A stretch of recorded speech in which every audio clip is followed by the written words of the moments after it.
Okay, so I just wanted to go over a couple calculations. I had a few students after class on Monday ask me, and I don't want you to get stuck on these things. So just keep in mind when you start off with diet analysis, you're going to be answering some very general questions in this first part. And these are the things that we've learned way back at the start of the semester. So for example, the minimum total of carbs that you need to prevent ketosis, just the number of carbs you need a day just to fuel your brain, that was 130 grams. So you'll just fill in some basic information and do not forget to put the labels on them, okay, or the units of measure. Now you'll go to carbohydrates in U. So this section really evaluates what you're doing in terms of your carbohydrate intake. The first question is, what was your average 3-day intake? What you're going to do is to look at this particular paper in the diet analysis printout. This is your 3-day intake right here. This is the DRI. This is what they recommend for you, but this is what you actually had. So this particular one, it looks like about 1,714 calories. So we do the 1,714 and the 3-day total in carbs, and you're going to find that in that very same document. And that was 229. We can round it to 230.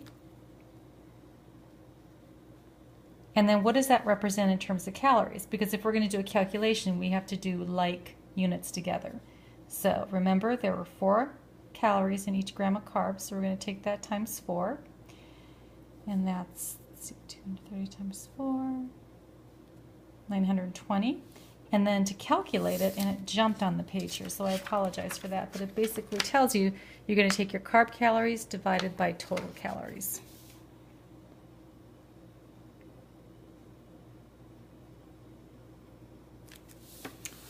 Okay, and just because I'm not going to do this in my head, and I know I have it right here, that's going to be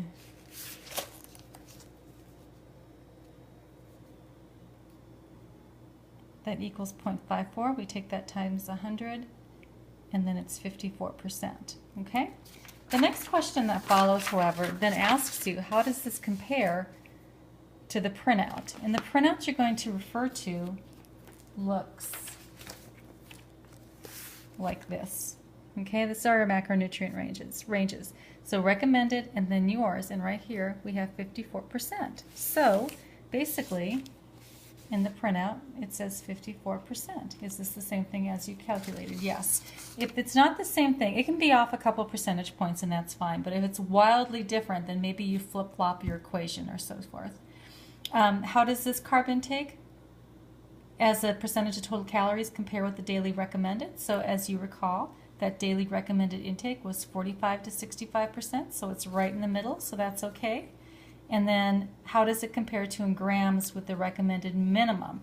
Remember that minimum was 130 grams. So this is okay because it was above that. That was the 230 grams. All right, so that's kind of how you start that out.